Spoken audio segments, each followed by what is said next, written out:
Rescue Show, the show with the biggest ego. We are rewriting Hollywood's mistakes. I am your host, Seth Decker, joined by Brandon Bentley. Brandon, Howdy, howdy. how's your gout today? Could be a little less gouty. Perfect.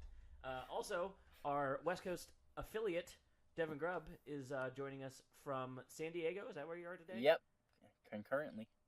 You lucky B word that I won't say on this. Yeah, we need a list of words that we can and can't say. YouTube friendly. I mean, basically just go by TV rules, I guess. If it's like you should be able to say that then.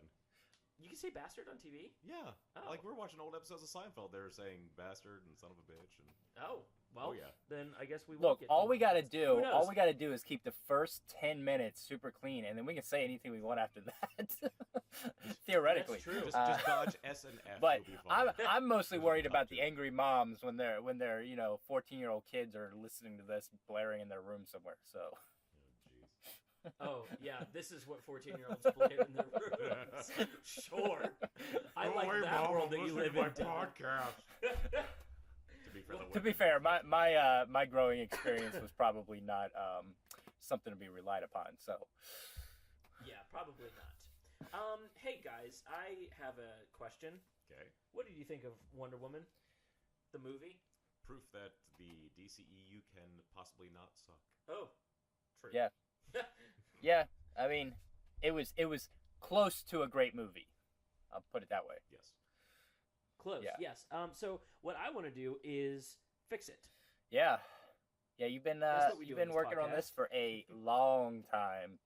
I mean, Cracking the code on this yeah, one. we have had way too many conversations about how to improve this movie. So I'm glad we're finally here. Finally, at the day where we can put it out there and tell other people how we think we could do it better. Right. Okay, so let's get on the record about things that we like and dislike about it to start off with. I'll start. Man, is the first part of this movie weirdly paced. Yes. I rewatched it, actually, so I didn't rewatch it when I rewrote it, and then I watched it after just to make sure I wasn't talking out of my bunghole on anything. But yeah, I forgot how weirdly paced the beginning of this movie is. It takes a long time for anything to happen. Yeah. Origin story. Yeah. And then the obvious weak link, because weird pacing doesn't mean bad pacing, I guess. Weird is a good way of putting it. Yeah. Yeah. Yeah. Because by the time you actually get into the war, it's like, oh yeah, I forgot this is part of the movie. Yeah. It's like the settings were quick to change out for different things. And yeah, I guess so. I don't fault it for being weird pacing, but it was definitely not a standard origin story pacing. Yeah. But it was really the third act. The third act is where the whole thing kind of grinds to a halt for me, as far as You know what this movie reminds me of? Though I don't know if you've ever seen them, but those rail missiles testing they do, where they have missiles. They're not missiles, but they're they put metal spikes and things on these magnetic rails and launch them at super high speed. Because they start out kind of slow, and then they hit really fast, and then they pile into whatever they're in at the end, and it just explodes into a mess. That was this movie. Just built and then boom. It's like, okay. Yeah. I mean, Almost literally.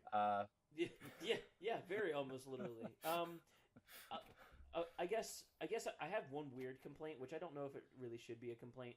I'm kind of sad that Wonder Woman's invisible jet isn't part of the DCEU.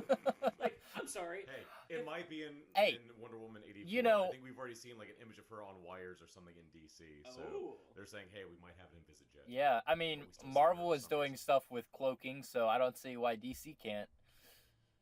Sure. Yeah, I mean, man, I like some of the weird idiosyncratic stuff of her story. Yeah. And so I guess I've just been disappointed that at no point, especially in Batman v Superman, she is boarding a commercial airliner, and I'm like, don't you own a jet? Isn't that a thing? Yeah. I think that whole thing. Not that I'm defending BVS, but I think it's her trying to stay low profile and not embrace the Wonder Woman aspect at that point, which is why the ending of the actual standalone movie we've seen we're assuming that the wraparound's probably post BVS Yes. Maybe. So we see by the end of that she has embraced that she is like, oh yeah, everyone knows about us, so screw it, might as well. Right. Yeah. So. Yeah. Exactly. And I'm glad you brought that up because the issues in the other movies, Justice League and BVS, some of them reverberate out from her story in this movie because it feels like a lot of the story was kind of pre-written. I could see that.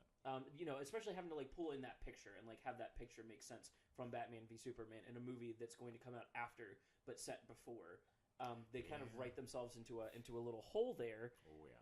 And it makes her appearance as Wonder Woman and Batman v Superman a little weaker to me. Yeah, it was really there just to set up Wonder Woman. Yeah.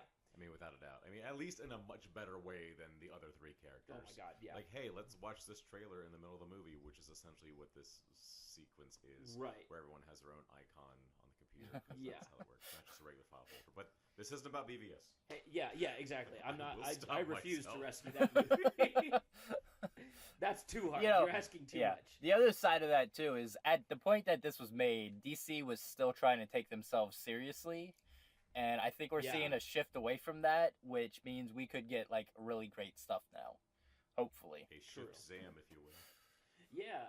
Okay, so Devin, what were some things about Wonder Woman that you like genuinely enjoyed? I genuinely enjoy the fact that they lean so hard into the lore. Yeah. Like that's been a larger complaint for me with even with Marvel when they have like characters that are based on like established mythology. They don't really do a lot. I mean, even like Thor is a great example. He's there. Thor has like the richest mythology behind him, but we basically get Asgard. It's like, okay, there's a a it was crazy that Taika Waititi's comedy was the one that delved into the lore True. than any of the others. So like I appreciate when they do that, when they lean into it, because it makes, I think that's part of the reason Wonder Woman works so well is they took two, I guess, an established mythology and then a massive historical event that had a rich history, and they built a story around it, right? Yeah. And so, like, even if you don't do the best job, you still have something where you've got so much good content, it's kind of hard to go wrong. Mm-hmm. So, I don't know. I really enjoyed that aspect of it. Yeah. Who's your favorite character in the movie? Sans Wonder Woman, obviously. I don't know. Huh. It's a good question. While he's thinking, Brandon, what were some things that you remember enjoying about Wonder Woman? I do appreciate that this one felt the least like they were trying to world build.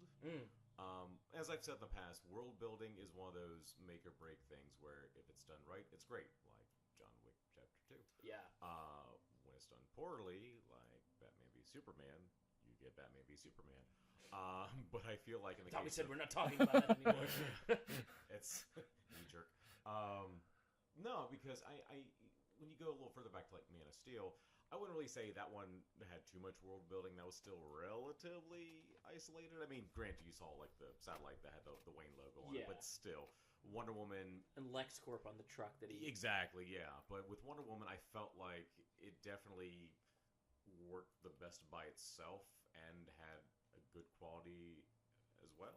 Yeah, if that makes any sense. Sure. Like Man of Steel, of course, was very divisive, even if it did stand on its own. But Wonder Woman did have a lot more to it. It embraced, the time period, which I thought was great. Kind of like the vibes of the first Captain America because of that. Yeah, for sure. Too. I think a lot of people even made that comparison too when Wonder Woman came out. It's like, oh yeah, it's kind of like Captain America, but World War I. Yeah. As for a favorite character that's not Wonder Woman, because I figured that's going to be the next question. Yes. I'm kind of in the same boat. I really don't know. I feel like Steve Trevor is a cop-out answer because obviously he's like your second in line of the main characters. Yeah. I'm trying to think of the rest of the ragtag group. There was Samir was like the secret agent guy, the like flirtatious. Yeah, he was like the former actor, I think. Yes. Yeah. And then there was Charlie. He was the sharpshooter that never actually sharpshoots. Exactly. I think there could have been more there, which is true. It's because they were like implying the PTSD that he had. Yeah. Which they kind of put there. I feel like there wasn't like a great payoff to that. No, there was like, zero payoff to it. Yeah, you would think that like, okay, he does finally, know what he has to do. He works past it, He can still be damaged, but still, pull it off. And sadly, they didn't, pull that trigger. Yeah. That's bad. Yeah, I don't know. I mean, it's hard to pin down like one non-Wonder Woman character. Yeah. You know who I think I'd have to put on that in that spot is Chris Pine's character's assistant when they enter the city. Oh yeah, his secretary. Yeah, the secretary, because she felt like the most fleshed out character despite having very little screen time. You know what she reminded me of? Not to reference too hard back on Rough Night, but the best friend character in Rough Night. She reminded me of like the better version of how to do that kind of character. Yeah. And I don't know if it was because of the time period setting or what. I forgot the actress's name. She was actually the one who was in Shaun of the Dead. The original The Office. She was Dawn on The Office. I remember one of my friends thought it was a little controversial. It's like, why didn't they just get a plus size comedian for that part rather than throw someone in a fat suit? Yeah. So it's like, that makes sense. True. But now that I think about it, now I'm thinking a little harder about who's a good like non-Wonder Woman character. I got so like focused on Acts 2 and 3, I didn't even think about Act 1. Was the aunt Hippolyta? Antiope was the aunt. Okay. Yeah, the aunt, the one actually trained her. Yeah, Antiope. I like that character, and I was kind of sad that, we obviously only got to have one act for She was my favorite as well. Yeah, and that's usually what happens. Like, oh, hey, you like this character? Well, here you go. It's like, oh, it's Ghost written by Joss Whedon. Right. I agree. I think Antiope was probably like the least fleshed out. Man, I feel like one good bonding scene between her and Wonder Woman would have been enough to like really drive home the effect of her death. Yeah. When it happens so early. That's the tricky thing when you do an Act 1 death like that. Yeah. Unless you're like Uncle Ben. So. But I mean, she kind of is the Uncle Ben to a degree, right? Yeah. So it's like do please give me something to like endear her to. Yeah, because I mean, even Uncle Ben, he always gets that one scene. You always have that one scene where he's talking to Peter, and that's what that's what establishes it. Also, that's what's missing from Spider-Man: Homecoming. I'm sorry.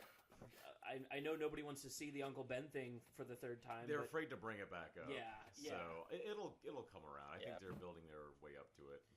I don't know. So this also isn't about Spider-Man. This is about Wonder Woman. Okay, so my fix is a two-parter. I was gonna I think part one fixes the movie enough to make it like genuinely great. The second fix, I think, pulls it into like potential classic territory if it had been executed well. Big claims. I know. So, okay. Here's the crux of the big change. Peter Thewlis, I think that's the name of the actor. David Thewlis, sorry, as Patrick Morgan / Ares. Oh, I love this actor. He's so great in so many things that he does. I genuinely want to believe that he tried, but oh my god, that was some of the poorest casting, I think, in a long time. Think what happened there was they were trying to go for unsuspecting, but went way too far in that direction. Yes. Yeah. So I think it was the honest trailer for this from Screen Junkies that referred to him as like a walking milk thistle. Yeah. Or something like that. It's like, well, damn, tell us how you really feel. And like, I don't think his character shouldn't exist in the movie. I just don't think he should be Ares. Like, having him be like this secret benefactor that has kind of like warmed up to Diana. Because of her brashness and boldness and things like that. Yeah. I like that. That helps build her character, which is something that also didn't get a lot of, that this change is going to fix. And it's a one-stroke fix. I'm pretty stoked on what this does to the movie. But yeah, it kind of starts with Patrick Morgan is not Ares. He's a character. He's still played by David Thewlis, sure, but he's not Ares. Ares is Steve Trevor. Okay. So let me walk you through how this changes the film. Let me start with the big effect that this has on the film. the final scene when Diana is sure that General Ludendorff is Ares, and they have their fight, which is like fine, and she kills him, and then finds out that he's not Ares. I, in the theater, was going, oh my god, is the reveal going to be Ares didn't affect anyone, and Wonder Woman has to learn that people are just awful, and you have to choose to be a hero. The real version. Yeah. That's what I thought was what was going to happen, and then Ares comes in, and it's Patrick Morgan, and I'm like, okay, weird, but okay. And then it goes into him like whispering into people's ears and inspiring them, and he's like, I didn't really have to do much to get this to happen, but it's like, you still started the ball rolling. Yeah. And so it's still easy to think of you as a villain. If Steve Trevor is Ares, and the reveal is he didn't whisper in anybody's ear, literally he was like, I get my power from war happening, and then all of a sudden, they just started having this big war, and I'm becoming more powerful, and I just wanted to join in and have some fun. And he becomes this like chaotic evil, and his goal becomes, I wanted to allow this war to happen to gather my power so that I can bring the gods back to take over the humans again. That's his goal. So it's a kind of almost empathetic goal of like, okay, yeah, if you had been cast out of Olympus, had all of your power taken away and found out that just a world war was all it was going to take, and then it just happens, then he's the god of war. He just wants to revel in it. So now moving back through the film, if he is a spy, kind of playing both sides, and he ends up in Themyscira, only to find out that like this is where the Amazons have been this whole time. He's like possibly you could add in a little bit about him like researching this kind of Bermuda Triangle-ish area where Themyscira might be, and he's like directly trying to go there or just happens upon it. That takes a little bit of extra work, but the main idea is when he arrives there, his goal is now, I'm going to take Wonder Woman on a hero's journey and show her how awful people are, so that when I present myself as Ares, she will have come around to the point where she's like, yeah, I'll help you roll over the humans because they obviously suck. Yeah. And then and you know me, I'm a slut for meta text. I love the idea of kind of turning your what's the term for it? Your protagonist's free will in a movie, or in story writing, where your protagonist should be leading the plot through their own free will. Yeah. If you're making a movie with a female lead, and the meta text becomes she's not even leading her own story up until the end of the movie, where she then decides whether or not she wants to just kind of continue along not doing her own thing or taking the plot into her own hands, metaphorically, to then say, no, actually, I'm going to fight with the humans and end this war so you don't get power, because I'm choosing to see the good in them, which you're obviously not because you want to rule them. Yeah. I love that idea of like her literally being controlled by men until she decides to like end it and like literally take her own story into her own hands. Yeah, there you go. Yeah. I like too the fact that, because if you look at I keep forgetting his name, Chris Pine's character, Steve Trevor. If you look at Steve Trevor's character, it would be very easy to alternate his dialogue ever so slightly so that you could establish that manipulation across the timeline. Especially if he's like generally being honest. I love the bit where like she doesn't believe that he's going to take her to the front lines, and then he like wraps himself up with the lasso and says, I'm taking you to the front lines. This is a terrible idea. Yeah. We're probably going to die. Like, I love that little bit. That was a really, really great little comedic beat. But also, it would be great if that like little comedic beat could become like the reason you're trusting this guy through to the end, where it's like, wait a second, you've been in this thing before. What? And you didn't, because he genuinely believes that, you know, he deserves to rule over people, and that people are bad, and the proof for that is World War One. I have a slight modification to him just going along that I think would add even down the line. If I like the idea of like the World War just happening and then him regaining power. Yeah. What if his whole goal with Diana was not to just get her to turn against the humans, but get her to turn against the other, like the Amazonians and the gods, and was trying to spark a larger war? Yeah. So like that's definitely something that could be added in, especially if he knows that she's the God Killer. He would obviously want one of the most powerful Olympiads on his side. Yeah. That totally plays along with, you know, the rest of his plan. I don't see any conflicts there. I like that too. But yeah, I like the idea of him, like, especially if you reuse the do you remember that weird Immortals style animation in the book when she's telling young Diana about the gods? Yeah. If you reuse that and then flipped it so it's Ares telling the story now, and it's like pulling Diana into the story. Again, metatext is like, you know, I'm a slut for it. And like literally pulling her into his story, visually showing that like she has no control over her own plot. And also just, I liked that animation. Yeah. I thought it was really cool looking. It was a really like interesting way to deliver way too much backstory. I still enjoyed it for that. I don't falter for that. I understand sometimes you gotta retell old stories for things to currently make sense. Of course. So that's big change. That the overall, and because this stemmed from, if Patrick Morgan was Ares, who would I recast him as? And I was like, well, Gerard Butler might be a good way to go. Like, it's a good call to like other Zack Snyder era versions of these kind of characters.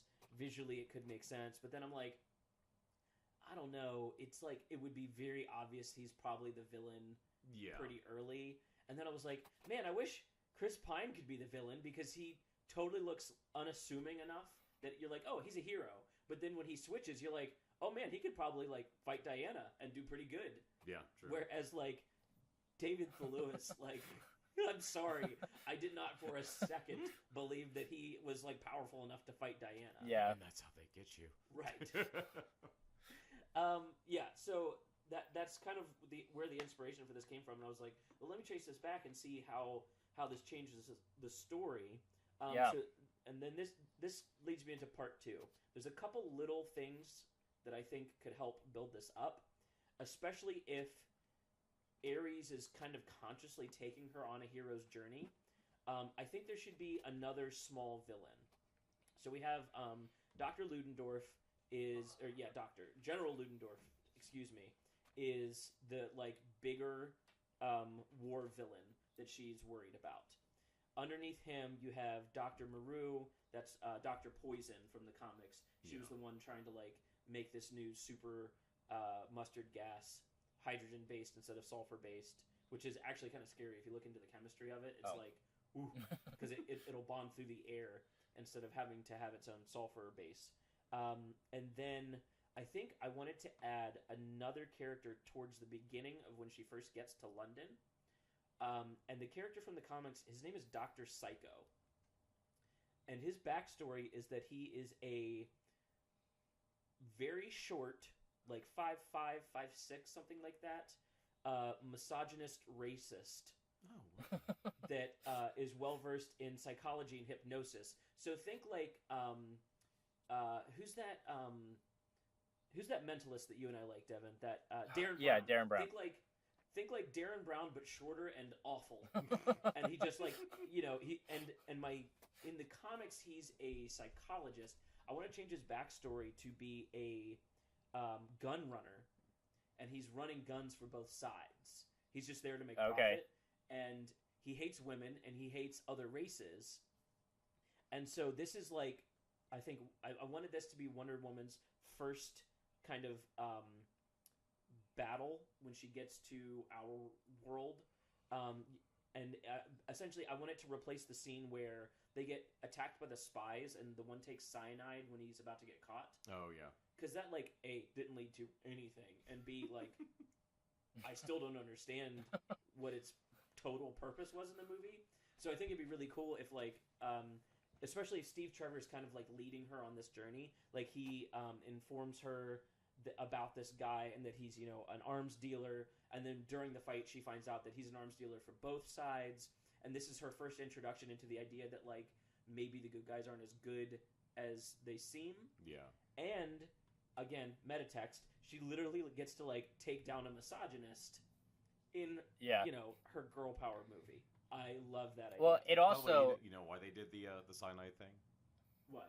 Because Captain America did it. Oh. And that's the only reason. Yeah. I love the first Avenger, too. Like, I actually really, really like that movie. Yeah. That actually, well, I was gonna say that works really well because it helps build on the duality that you're playing into everything else. You're just stacking that theme.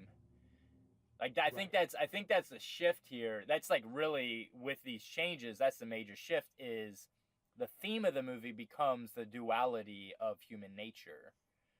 Right. You know.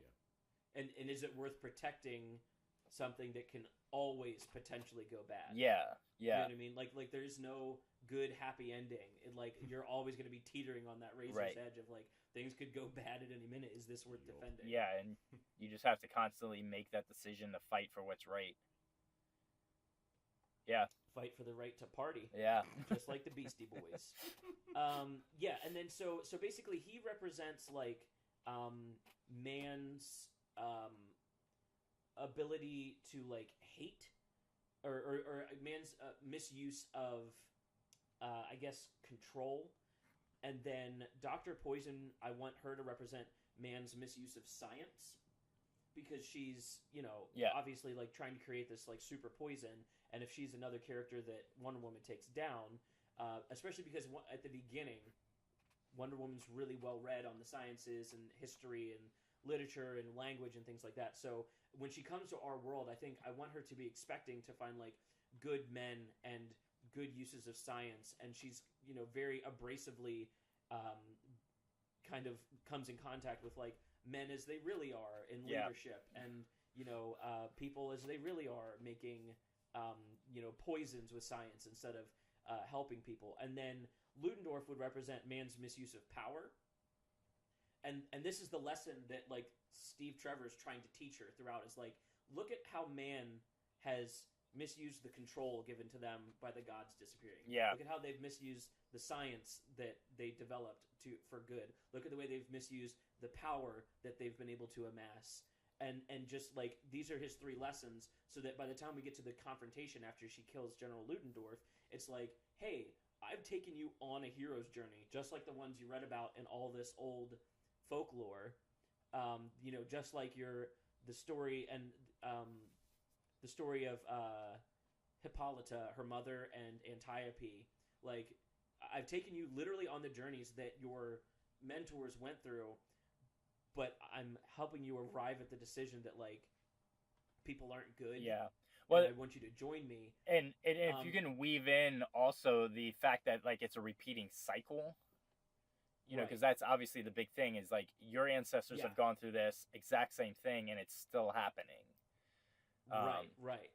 And then the other part of this second part fix is what you brought up earlier, the payoff with the three guys. Yeah. I want her interactions with these guys to result in their lives getting better.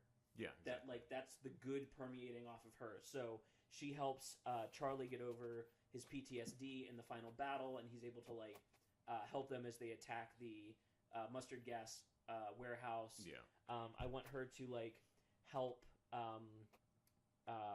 what's his name? The the actor guy. You know, him.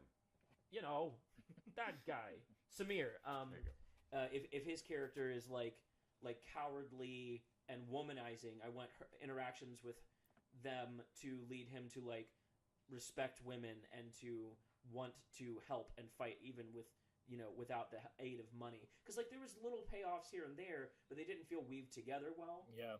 Like the scene where they decide they're going to go off to assault the castle, the guys are like, Steve Trevor's like, well, we're out of money. And they go, oh, well, that doesn't matter. We still want to help.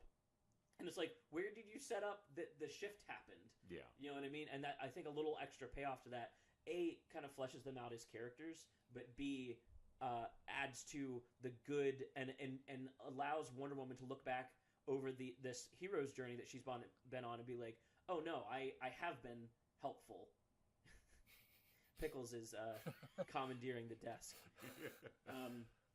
Yeah. Well, with either with them or with other characters she interacts with, you also need to introduce the direct counter to your 3 misuses of science, power, and control.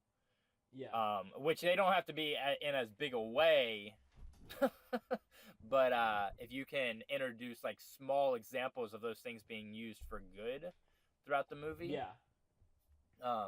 And you could do it with those characters. You could also, like I said, just do it with the interactions she has with like other people. Yeah, definitely, for sure. I think more characterization is really what would pull this movie into being a classic, because all the scenes are well shot. Yeah. Oh yeah. Like, the look of the movie was never the issue. I think a little, I don't want to say off the record, since this is going to be a podcast on the internet forever, but as off the record as possible, I don't think Gal Gadot is like a very strong lead whenever she has to do anything besides strong lead. Like, the love scenes were like really, really, I don't know, just boring, not believable, not what they needed to be. But she does the she's humor one of well. those. Even the physical humor. That's what I was gonna say. She's one of those weird people who looks like she shouldn't be funny, but is surprisingly funny when you put her in those kind of roles.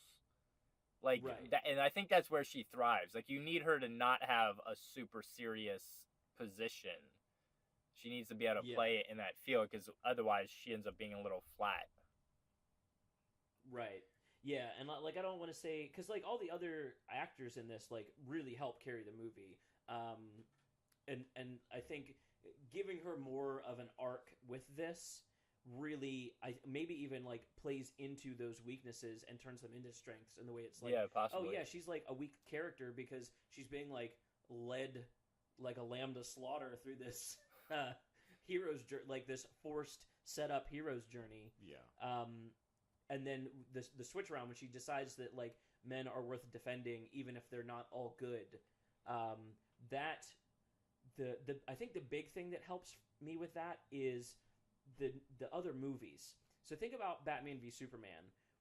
If she were in the way it plays out right now, she gets that picture. She's reminded of Steve Trevor, this guy she fell in love with that sacrificed himself to get rid of the mustard gas, right? And that reminding her of him is what makes her want to join in the battle and help fight. It's a little bit emotional blackmail.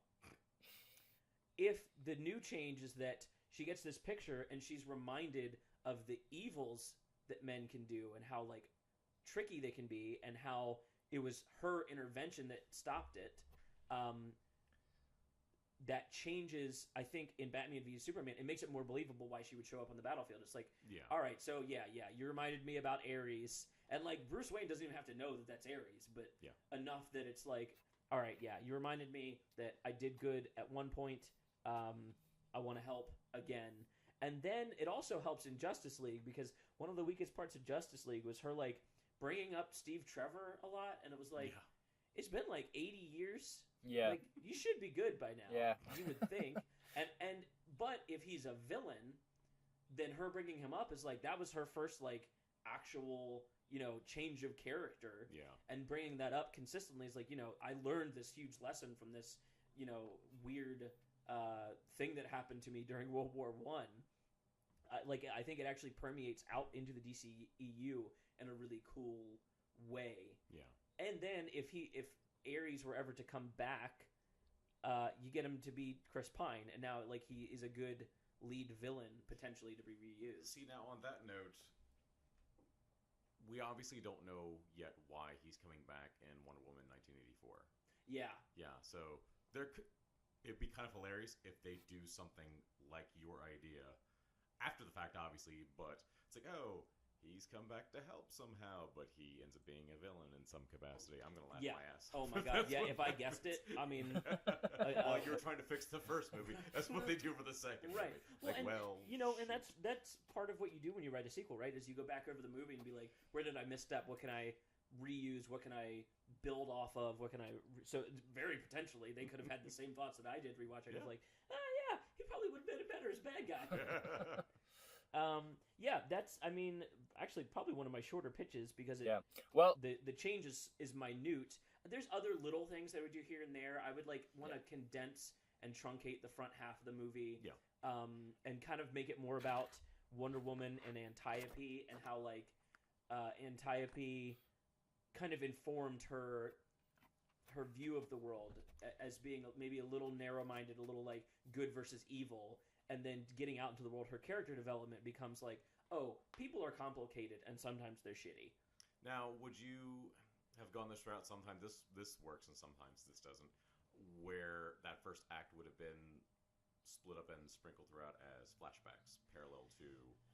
I don't hate it. Yeah. I definitely don't hate it, and done right. Yeah. Because I've seen it done poorly too. If done well, especially if you can write it in a way that she's being reminded of these interactions with very specific current time interactions. Exactly. Yeah. That can work really well. It can be cheesy. You could have you could one way you could do that well is if throughout the movie she's explaining her story to Ares. Like if he's drawing her story out, so then actually you could play on that if he's drawing her story out and as he hears bits of her childhood is like directly affecting how he handles her in the preceding events. So you could potentially do it that way. Essentially, what his character is before he's revealed to be Ares is he's the guide, the Gandalf, you know what I mean, like that. He is essentially that character, and it's not often that you see a movie that spins it to be like, oh, also I become the villain, but it's not. Just the stark evil villain where it's just a flip-flop. It's like, no, this is still my personality. I'm just revealing what my, underlying plan was. And I thought I could help you get there by taking you on this journey. Also, it kind of helps. I was just thinking about this too, how in the actual film, it just seems like he accidentally stumbled upon Themyscira and crashed into the water. Right. While in your version, no, he led them there while making it look like they were coming after him. Exactly. Or, I mean, maybe they really were coming after him, but it's like, hey, if they chase me here, they're going to go into Themyscira, and then they'll see firsthand, oh, yeah, people suck. But if that doesn't work, hey, I'll bring her out. Exactly. And take her into the full war. Right. So. Yeah, exactly. I think that it kind of helps that. And, again, there are some times where, I was reading reviews, and a lot of people said Steve Trevor landing in Themyscira is a plot hole, and it's like, not what that is. First of all, it's a plot contrivance a little bit, but even then, look at some of your favorite adventure stories. That a lot of them, it's okay for them to kick off with an accidental crossing. You know what I mean? Because the reason it works is you're taking two well-written characters and making them accidentally stumble upon each other, as you would in real life in many situations. Absolutely. Brandon being on the podcast is, as he was telling me, a series of wild accidents, and pretty much me being in this house is again I can trace back to a specific decision of my life that led me to be here. The entire series of events, me meeting Devin was because of that decision. So, oh my god, the cats are chasing each other. Is that what that was? Yeah. Harvey came in because she likes to snuggle when I'm up here, but Pickles was already in the room. So I don't even him just being the Ares that maybe had you can close that, an idea of where Themyscira might be, and realizing that he was that close as he was escaping the Germans. I keep wanting to call them the Nazis, but they're not the Nazis because it's World War I. Yeah. If he you set it up in a way that he maybe had some idea of where Themyscira might be, and it was like a last-ditch effort to get there, he would have otherwise left them alone until he finds out that Diana's there. Maybe he had some knowledge that she was the god killer, a knowledge that she doesn't even have. So then when he sees her, he's like, oh, I've got an opportunity here. let me pull her back to the real world. Yeah. Intrigue her curiosity, stuff like that. It really twists all of their interactions, right? Yeah. Like it really Yeah. throws like. Well, it makes every good interaction they have feel like a little more maniacal, a little more gross. It adds a lot of richness to the story. Like there's a lot more depth to what's going on, and it makes a rewatch that much better because now you're picking up on all of that, which is always a great thing. Anytime you can add an element like that. Exactly. So I guess this is a lot of great stuff, but my big question is now, because obviously it's the biggest thing that needs fixed, how does the third act play out with these changes? So obviously if Steve Trevor is Ares, Steve Trevor isn't the one getting into the airplane. Which is fine, because you have 3 other characters that adding to their character development, now they're a little more beloved. Yeah. So any one of them, and I'm thinking specifically Samir, if he goes from like being a coward that does anything to get out of situations to becoming like emboldened by Wonder Woman to the point that he was like, you know what, I'll be the guy that takes out this mustard gas. Yeah.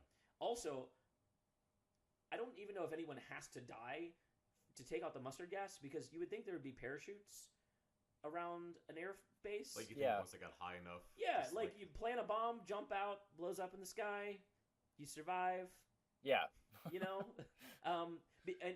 because like Steve Trevor dying in the plane again is meant to permeate throughout the rest of the DCEU as this like traumatic event for her, but like revealing that he's a villain is traumatic enough. Nobody really has to die in the third half. I think taking out the plane is a good like little ticking clock kind of thing, but it could even be set up in a way that like the reveal that, oh yeah, I just grabbed a parachute. Like, yeah, I was willing to die, but when I saw a parachute, like obviously I'm gonna save myself. It'd be fun, nice like little, redirect. Yeah, it would be a fun like playback on his personality. It's like, yeah, I was willing to, but if we see an opportunity, I'm gonna take it.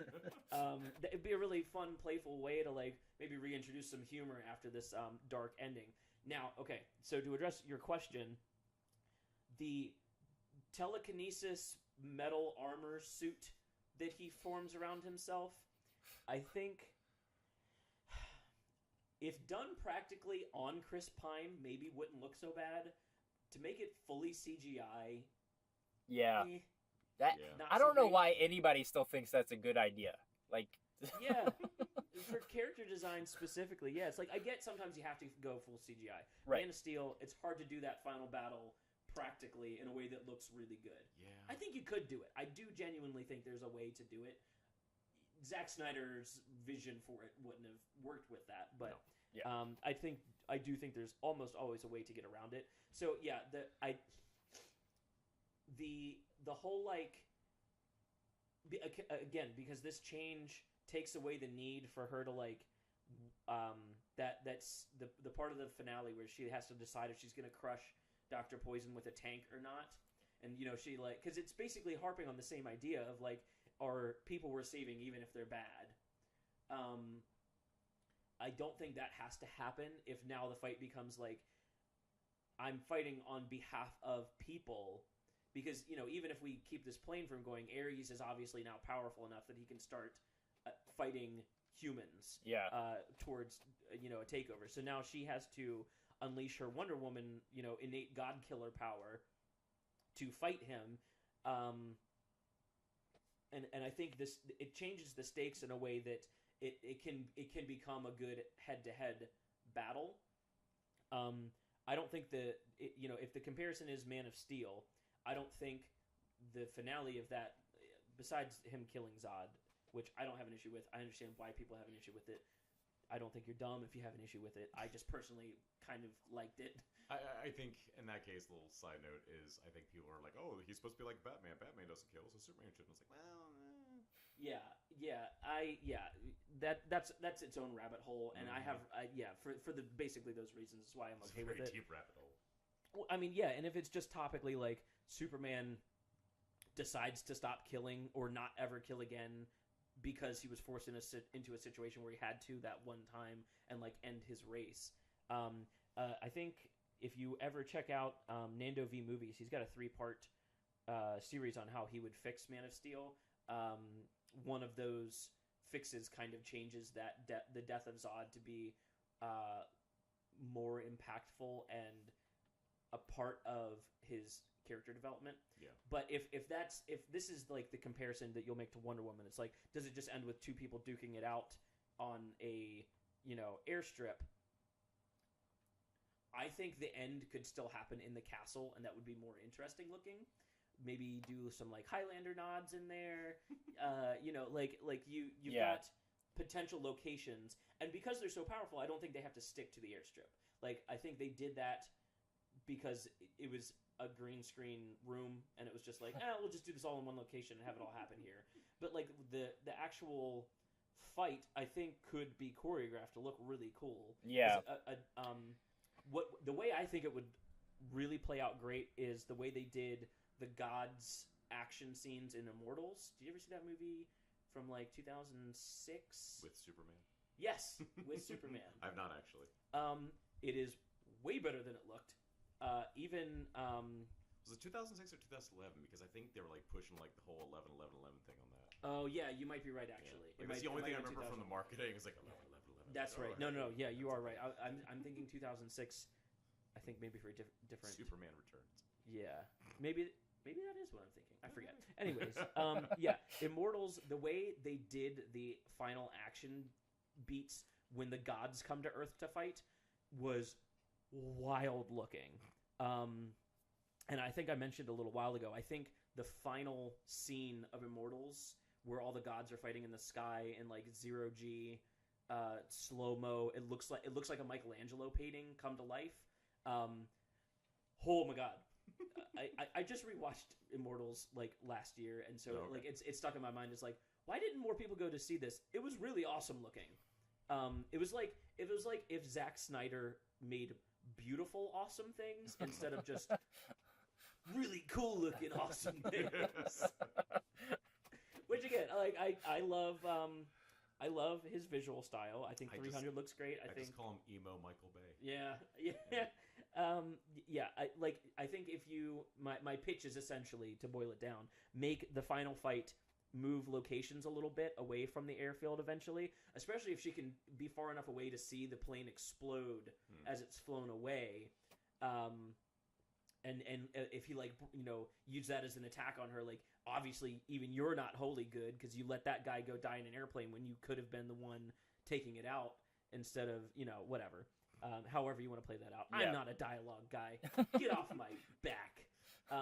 But yeah, have it play out with like that Immortal style, action beat of just like really beautiful looking, cool action. Now that we're finally seeing gods clash. Yeah.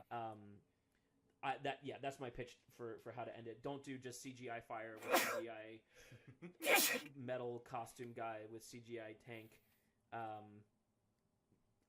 That was dumb. Yeah. I fell asleep watching it this most recent time and had to like wake up and restart the third act against my own will because I was like, well, I can't just sleep. You gotta focus on the most. That's the important part. But yeah, I literally fell asleep at that part. So yeah, fix it that way. If you don't know what I'm talking about, look up. I guess like Immortals is worth watching the whole movie. If you don't have the time, I guess I would go look up, like maybe a best of or reel of scenes from Immortals. Specifically, like look up Zeus Comes to Earth is probably all you would have to search. Oh my god, those action scenes are wild looking. Or even the final battle in the prison where the Titans are held.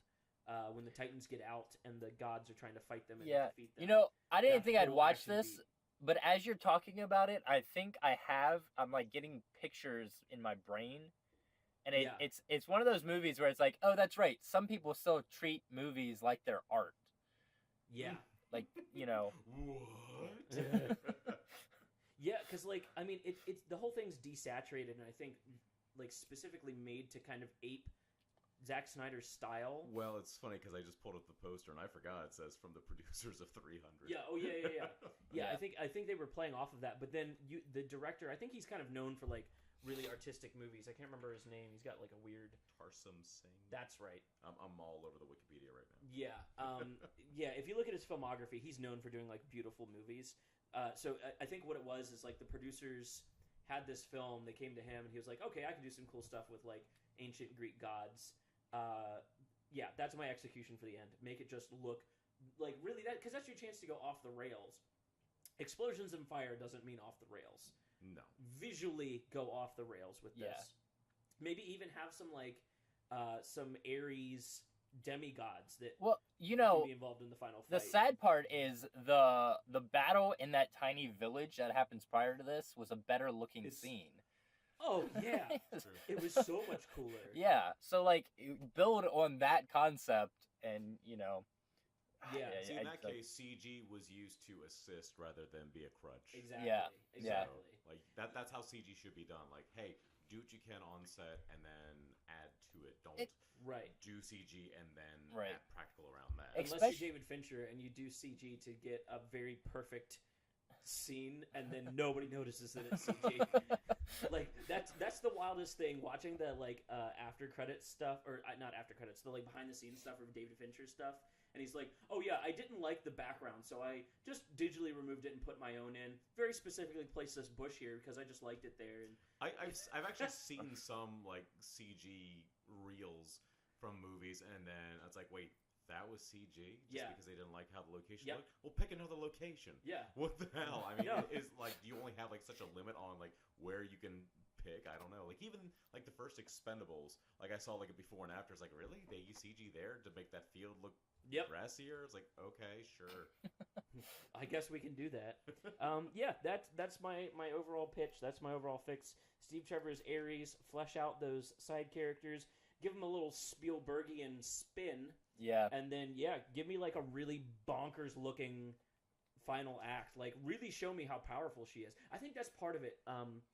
Superman, it's really easy to show how powerful he is. Yeah. Especially because like he can watch things happen in slow motion because his brain works so fast, and he moves is so incredible. That was like one of the best parts of Justice League, was like when he's fighting Cyborg and Wonder Woman, or Aquaman and Wonder Woman, and the Flash runs behind him and he just turns and looks.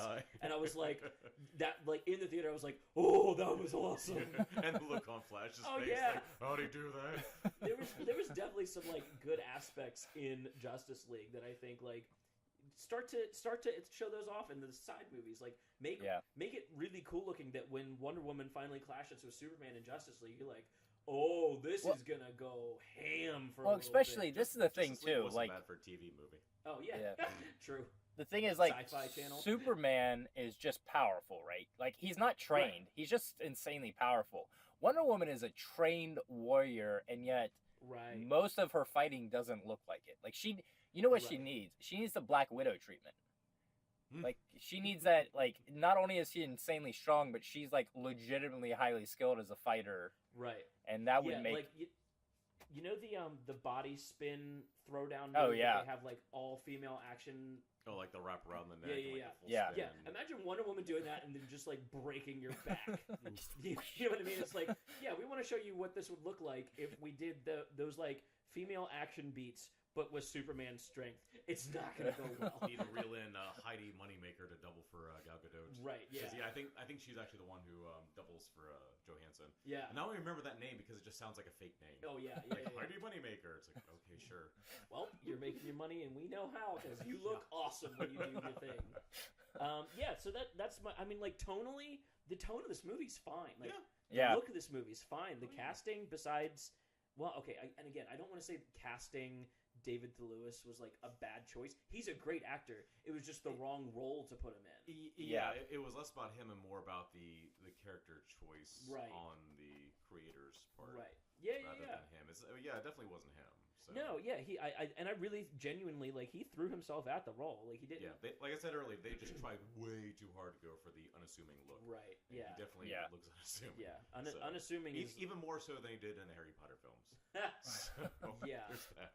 Well, but that's the thing. If you're going to transform into a werewolf, it doesn't matter what you look like when you start off. That's fair. I don't need an action hero to turn into the werewolf. No. Anybody can, and it's cool. Exactly. If you're going to turn into Ares, the god of war, and especially if they have to like CG his face onto a more fit person's body in the flashback, it's like, either that or they gave no. that other person prosthetics to look like him, like that, just that nose. Oh and the no, mustache. yeah. I don't know if maybe they did the Looper thing with Bruce Willis. Yeah.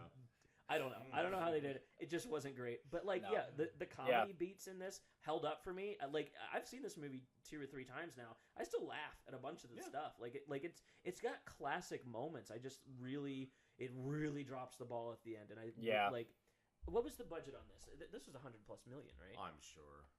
I don't know if they've made a DC movie. Yeah, 120 to 150. Yeah, there's no reason it couldn't have looked as good as Immortals. Yeah. Like and they were leaning into that, and like some of the action beats still work really, really well. When she walks out onto the field in No Man's Land, and she's like taking all the machine gun fire, and then all the guys get inspired to like take the front. I was like, this is awesome. Like this is exactly. And then they build on that, like you were saying, Devin, with the church scene. It's like, and apparently that scene almost didn't happen. The scene across the trenches. Really? Yeah, I forgot like what the weird reasoning was behind it. That's like the most trailer baity scene. Yeah, yeah. Like you said, it's like the most motivating, and it's also like the first time she truly steps out as Wonder Woman in the war. Yeah. So it's like, well, that would have just been a dumb decision on Oh Warner my Brothers' god! Yeah, I part. can't even imagine. She just cooks out of that kitchen, for the love of God. Oof, yeah. I mean, like, because I wouldn't. As I was going through like the cast and crew, like Patty Jenkins, she's a solid workman director. Like there was no issue with her. Usually, I'm like just like dumping on everybody across the movies. I'm like, you picked the wrong crew to do this. You picked the wrong, even sometimes like production studio. But no, like I do wonder like what would have happened if like Zack Snyder or even on top of this, Brett Ratner didn't have anything to do with this. If that might have shifted the third. Oh yeah, that big R at the beginning of the movie. I was like, ooh, yeah, like we tend to forget didn't that age. he actually had something to do with this, which yes, is weird. It's Rat Pack was definitely involved. That did not age well. Yeah, so I think that this is a fix like that. I've been working on trying to break this for a long time. This feels like a fix to me. This feels especially if it's like to end on that like high note of like a really cool off the rails Immortals looking ending. Yeah. Now it's like each act got bigger and bigger, and it really kind of crescendos to a cool point. It would have brought a full circle too with like the world that she was in. Yeah. Like truly embracing her roots. Yeah, exactly. That's my pitch. I can't think of anything else I really want to fix in it. The humor, the tone, maybe I don't know. Part of me in my gut is like recast Wonder Woman as someone other than Gal Gadot. Okay, one tiny little nitpick on this movie: the fact that they built Themyscira and all the people in it around Gal Gadot's accent. I actually think the honest trailer pointed that out too. Yeah, like that was what? Like that was so like because I forgot about it totally. And then the little girl, who's obviously a British actress, is like trying to do the accent, and it's just so broken and like pop in and pop out, and like I take it easy on child actors, but it's like, why did you do that to that poor little girl? Yeah. Why did you do that to her? She tried So hard. It's like, make Gal Gadot learn a different accent. Don't make everyone else learn hers. Yeah. Well, especially because accents are like one of the hardest to do.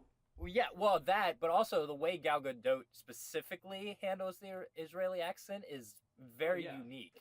It's not like, this is just a general sound. It's like, no, that's specifically her. Yeah, it sounds almost French. Almost. Yeah. Oh, yeah. Yeah, and I think she does have like a lot of like European living. I haven't delved deep into her past, but I know she's like lived all over. Yeah. So it's like Christopher Lambert in the original Highlander. It's like, you talk funny, Nash. Where are you from? Lots of different places. Yeah. So it's like, okay, that works. Yeah. Just one line. We're good. That line should be in any movie that he's in. It's true. Raiden, why do you talk so much? Where are you from? Lots of different realms. Lots of different places. That's my fix. Oh man, that went all the way to an hour. I wasn't expecting to. I when I looked at the clock at 35 minutes, I was like, I feel like I'm done. But I'm glad we fleshed that out. Yeah, bringing in the Immortals. I hadn't thought of that until we got into talking about it, but actually, that's a really cool visual style that definitely would work with Wonder Woman. Oh my god. Yeah, I think the really good superhero movies we've had lately have proven that going with a very unique, very specific style is the way to go with those big fight scenes. I mean, that like all the best ones are like, oh, that is visually unique, and I will remember that as part of that movie forever. Yeah, for sure. Otherwise, especially like maybe this is a good like little tangent for the end.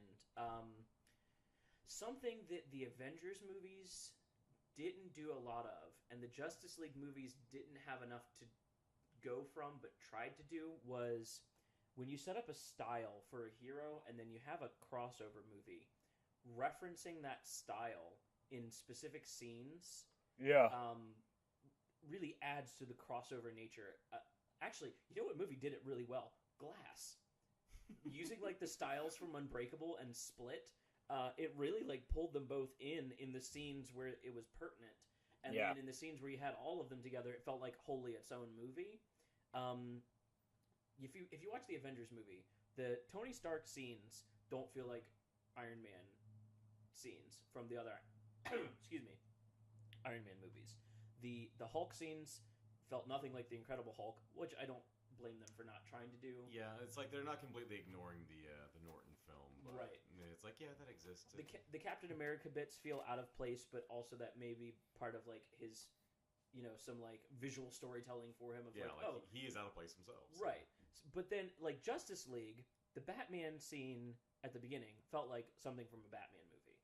The Wonder Woman scene felt like something straight out of the Wonder Woman universe, except for Danny Elfman giving a immaculate score. Oh my god, his version of the Wonder Woman theme with like the orchestral version kills me. It's so good. The Aquaman bits, I could tell Joss Whedon just didn't know what to do with and just reshot them on like the lamest green screen. But also, there was no Aquaman movie to go off of at that point. No. And like, and what style would you have picked from the Aquaman movie to be in Justice League? The answer is you couldn't pick one. They're all perfect. So like aping other styles. If you have something stylistic set up, and I'm coming around to my point now, if you did the Immortals thing in Wonder Woman, then in Justice League, when she fights Superman, if it now becomes an amalgamation of those kinds of Immortal scenes plus the Man of Steel, Zack Snyder-y action bits, now you've got like a really unique look to like, oh yeah, okay, I'm getting like, it feels like their movies are clashing, not just the characters. Yeah. That's something I'm excited to potentially see someday as the DCEU about faces and fixes its gate and whatever else. About faces implodes. Right. Same difference. They're still making money, so I guess we'll see how. I don't know. Shazam kind of looks like hot garbage to me. The more I watch the previews, the more I'm like, I feel what like is this? I still feel like that can go either way right now. Yeah. I appreciate that they're not taking themselves as seriously at this point, but it could be a case of too little, too late. We'll see. Yeah. Well, and like, there's too little there with the Shazam stuff. Like, nobody knows the backstory, so you have to go into all of it. And it doesn't help when you have like classic fans saying it's like, so they're having a movie come out called Captain Marvel, but then the other one that should be called Captain Marvel is called Shazam. I'm so confused. Like, we technically have 2 Captain Marvel movies coming out this year. I could slap those people around. Just like, that's your issue? Really? Okay. Like, there was a picture I saw of a movie theater where those posters were right next to each other, and it's like, you see the irony here, right? It's like, oh yeah, I didn't even think about that. Yeah, I don't know. I think giving Marvel Captain Marvel makes sense. Yeah. Because didn't they do a reset in the comics that Shazam stood for a bunch of like classic heroes? It was like Solomon, Hercules. That's entirely possible. Something Zeus. I forget what the A's are, and then the M was Midas. Yeah, that's the thing though. It's like a lot of people forget that. Technically speaking, Shazam was Captain Marvel first. Yeah. Like, I don't even remember what decade, but it was kind of crazy. But it does make more sense that Marvel Comics should have Captain Marvel, even if it was after. So, but yeah, like, what DC movies do we even have this year. We have Shazam. I think the Joker one comes out this year too. Joker one comes Ty out, Phillips. but I don't. That as of right now is unconfirmed as to whether or not it's part of the DCEU. Yeah, which I'm okay with. It's gonna start getting weird. You and I had this discussion the other day. Yeah. About like the general public's gonna be like, but it's not Jared Leto. So what's going on? It's Joaquin Phoenix. Stop complaining. Exactly. That man is gonna give us the best Joker since Heath Ledger. Pretty much, yeah. But and now we're not getting Wonder Woman 84 until next year. They want to make sure. I think did that get pushed back? Yeah, I think it was supposed to be November this year, but they said that they wanted to make sure they took their time with it, and the fact that the first one did so well in summer. Yeah, like, that's true. Just screw it, just put it back in summer, and probably also because Justice League bombed in November. Right. So yeah, let's stick with what works. Right. So in 3 years ain't too shabby. That's a good chunk. Yeah, I don't know. 3 a year feels like a lot to me. Two feels like the perfect pacing as far as like giving me enough that I'm excited to go to the movies. 3 to me is like, because Marvel's doing that this year, right? We got Captain Marvel coming out like in a couple weeks. Yeah. Then we have Endgame coming out in the summer, and then we have like the summer movie season doesn't exist anymore. Yeah, it's true. like April through it still ends in August. Yeah. Hard. True. It's always like that hard stop in like mid to late August. It's like, and then the first week of September usually just garbage. And then we're getting the Spider-Man movie comes out this year too, right? Yeah. We got a trailer. So yeah, 3 movies this year. Like I know that I'm gonna wait for Spider-Man to come out on DVD. I'm just like, I didn't like Homecoming enough. Well, I've seen all the MCU in theaters, so I'm stubborn. Yeah, so I'm still gonna see all 3 in theaters. Like I think Endgame is where it's gonna unless Endgame does something to set up that the Spider-Man movie is gonna be bonkers, which I don't see them doing.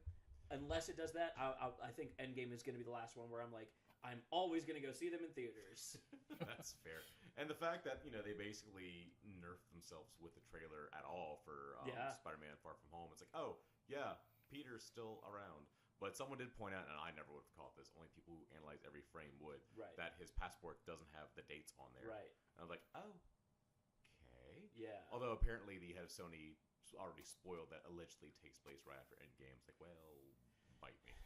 But maybe Marvel fixed something because of that. I don't know. We'll see what happens. Yeah, it's hard to say because I know they're like I think they actually underestimate the hype train that comes along with their stuff on the internet now. Like I'm specifically the guests that we're going to be having on the next few weeks. Like people are hungry for this stuff, and you don't have to like give us the Spider-Man or the next Spider-Man trailer like a full year before it comes out anymore. It's like no, like like you're giving away stuff from the plots of other movies. Please don't do that.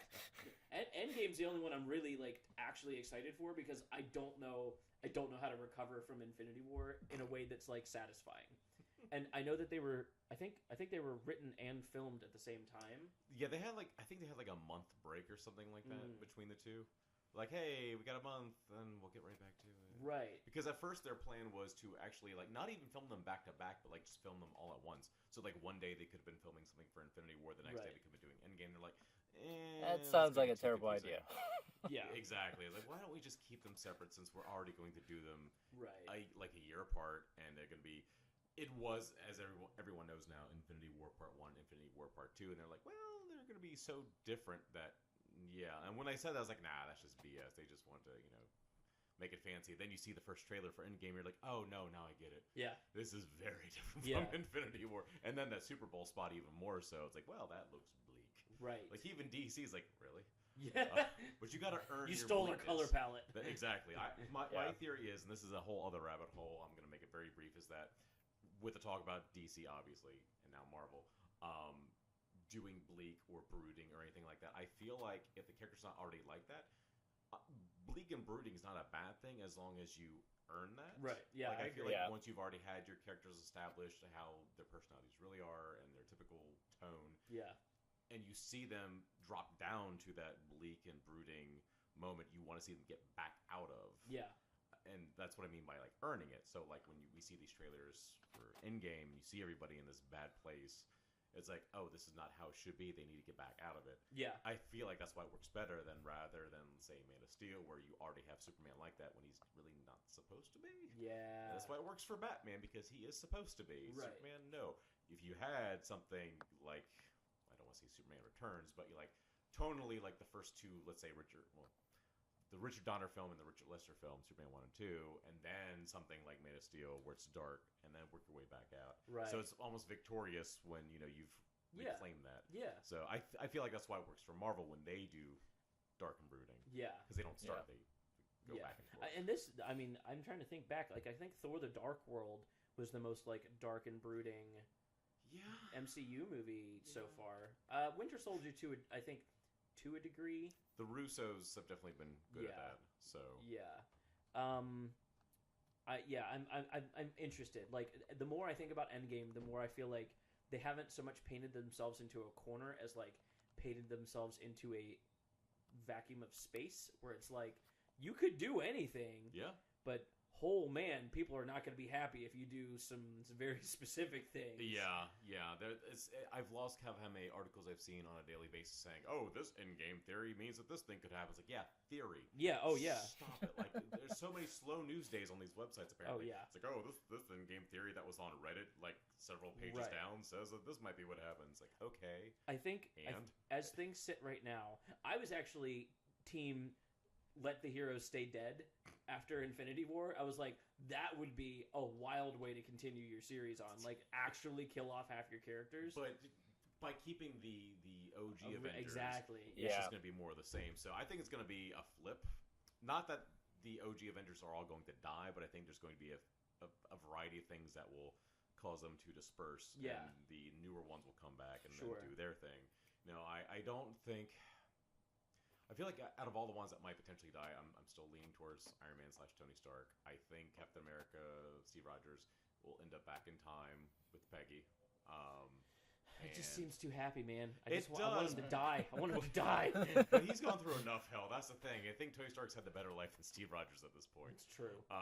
So I feel like that's how the switch should be. But then again, maybe it's too predictable. Maybe too many people are thinking that. So like, oh, we can't do that now. Yeah. No, yeah. It's like subverting expectations at this point. It's like literally you can only subvert half the people. Oh yeah. You know what I mean?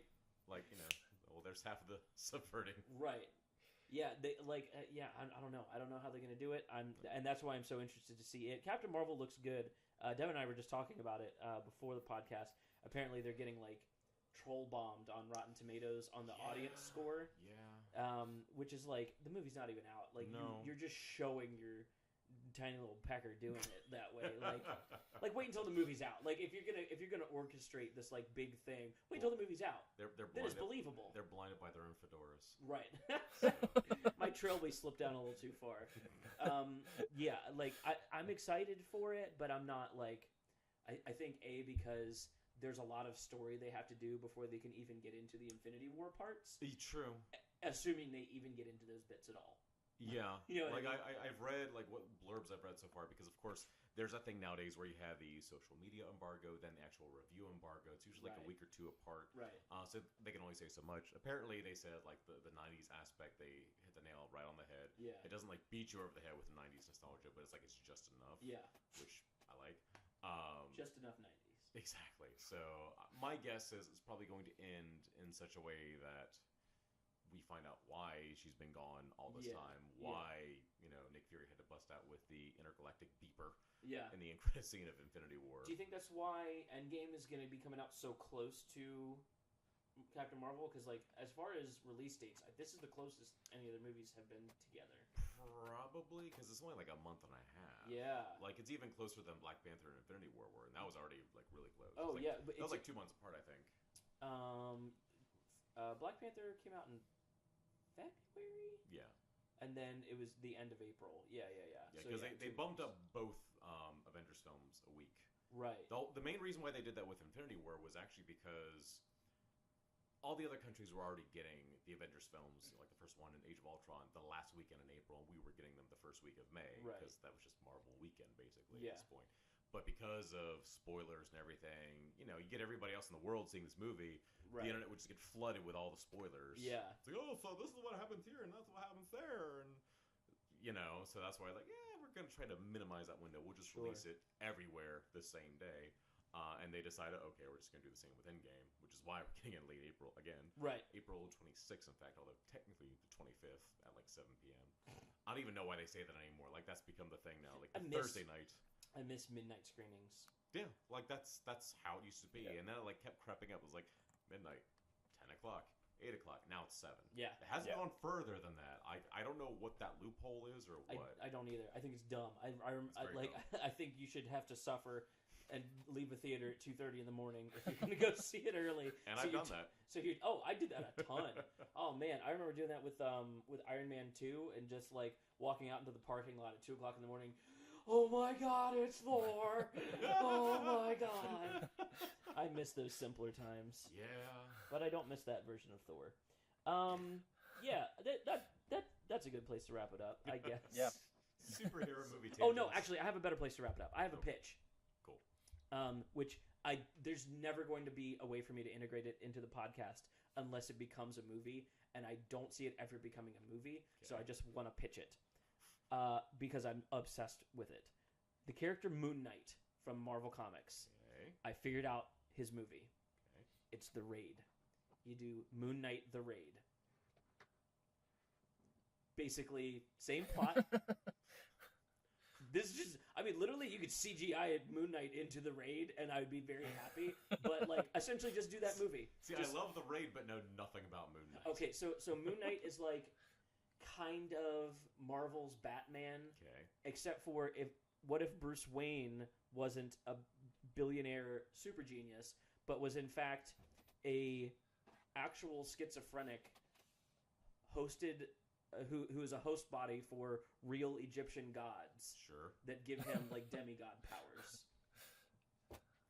But in The Raid. But yeah. So like, I mean, because where else are you gonna let this guy loose in a movie where it like feels like it could make sense? Besides, like, oh yeah, what if one of his villains was the one that ran this slum, and he's going in and already has his powers. Like, don't even explain his powers. It's too hard. It's too difficult. It's gonna look like a bad horror movie. Just don't explain his powers. Just be like, no, the Moon Knight exists, and he is going to like enter this building to clear it floor by floor. Yeah, I guess it's a little bit like Dread. Yeah, I was about to say, 2012. gotta be careful. That was Yeah. the big joke of 2012. It's like, oh, why are they talking about doing a remake of The Raid? There already is one called Dread. Yeah. Bite me. I mean, I liked them both though. Yeah, same so, here. I mean, but that's essentially the pitch. Is like a one building environment film where Moon Knight gets to fight basically just any C or lower Marvel villain. Just I mean like really crappy versions of their suits. Oh You know my what I mean? God. Just like really really really fan servicey. Oh my God. Like I'm trying to think of some lame ones that could be brought in. Like I don't know, Stiltman could be. Why not? You know what I mean? How cool would that action that's a sequence thing. be? Oh, Stiltman's a thing. The fact that I have to ask that is like the perfect example. Though. Yeah. So, And so my it's pitch, like a rejected Mega Man character. my pitch for the villain, who also hasn't been used in any Marvel movies yet, and I don't know why, Taskmaster. That I'm more aware of. Yeah, he basically his power is he can copy any fighting style used against him. Okay. And so if like his whole thing is like I just fight all my men so that I can accrue more and more fighting styles, he becomes the perfect final boss for a kung fu Yeah, so he can just action use movie. he can just use Jeet Kune Do as a style. Right. The way of no way. Right. Go full Bruce Lee. Perfect.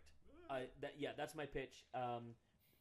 Just a quick 80-minute movie. You know what I mean? Like, it doesn't need to be. Those anything don't exist huge. anymore. I That's know, insane. and I hate it It because needs to be at least 2 hours. oh my god, I don't need it. I just need 80 minutes, and like 60 minutes of it is action sequences. Oh yeah, that sounds like The Raid. That's all I want. Actually, 60 sounds pretty short for The Raid in its action sequences. Yeah. Because I think the movie was like just shy of 2 hours, and it was like 90% action. Oh yeah. Not a complaint. I mean, when you do No. it right, I can Yeah. sacrifice plot for good action.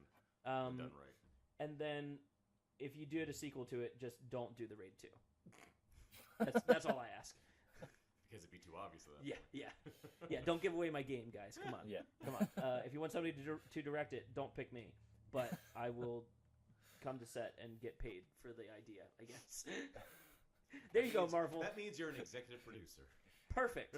That's my new job. I'm a Marvel executive producer. Just take my pitches. These are easy too. You get paid just to have your name in the credits. Like, that's basically all it is. Honestly, I feel like I could write that movie. If I had to, I could write that movie. You got to write like 3 pages and hire a good fight choreographer, and you're done. Yeah, essentially, it's like, oh, just here's the overview of this story. We can figure out, dialogue on set. That's how some of those movies were made. Oh so. Yeah. Just like just pull a bunch of like old Hong Kong crew members from like that era, just like pull them out of retirement. Like, hey man, we're gonna make one about a schizophrenic guy that's beating a bunch of bad guys up in a slum building. You in? Yes, definitely. Hey, Yuen Woo-ping's still working, so why not? There you go. Get him, get Corey Yuen. We're good. All right, that pulled us into the hour 20 area, which is where I'm. Yeah. If we weren't going to stop at 35, I wanted to go for the full time. There we go. This has been the Film Rescue Show. Please check us out on Twitter at Film Rescue Show. We also have a Gmail I found out today. Did I set that up? I don't remember setting it up, but I might. Yeah, I think way to stay on top of it. We have no idea what we're doing. It is not logged into my phone. If it is, I think it's just filmrescueshow@gmail.com. Is that right? I believe so. Yes. If you don't get a response, I am 80% then I said sure. it wrong, and that's my bad. If you get a bounce back email. Whoops. Yeah. Delivery error. Very quickly, the results to your survey for the Mortal Kombat movie. Oh my god. Perfectly split across the board. Still. Everybody wants all 4. Oh my god. So we're doing 4 Mortal Kombat movies. We're gonna do every version and see which one does best in theater. Oh my god. And that's how we decide. Oh man, the director off. That was It's like like the year that's that the 2 reality James Bond TV films show. came out. Yeah. It was like Never Say Never Again and Octopussy, I think. Yeah. Yeah, you got a Roger Moore and a Sean Connery Bond film that came out the same year. Perfect. Yeah, there you go. Except we're gonna have 4 Mortal Kombats. I can't complain as a Mortal Kombat. No. fan, I can't complain. Look. Also You just make it a reality TV show. You drag in the 4 directors. You hand them the script. You go, okay, go wild. Yeah. Shoot Then one you make- scene. Let me see what you got. Yeah. Super special announcement next week.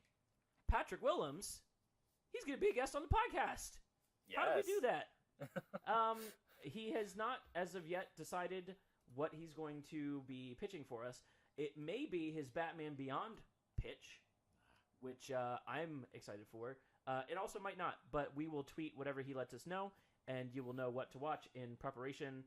I think that's it. I guess after him, assuming we don't book another guest, who wants to go? Who wants to do a challenge? Do you have something written? I don't have something written, but I mean it's kind of I guess my turn in the style to write something, so I'll figure that out. Okay, so Devin will be pitching the next one. We'll let you know next week with Patrick Willems what he will be doing.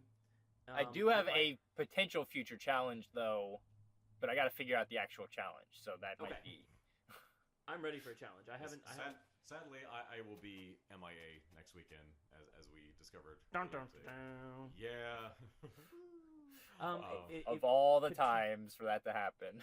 Exactly. It's like, wait a minute. Why is that date sound familiar? Oh, crap. Well, I tell you what, this will be our promise. We will do our absolute best to make him like the podcast enough that he'll come back.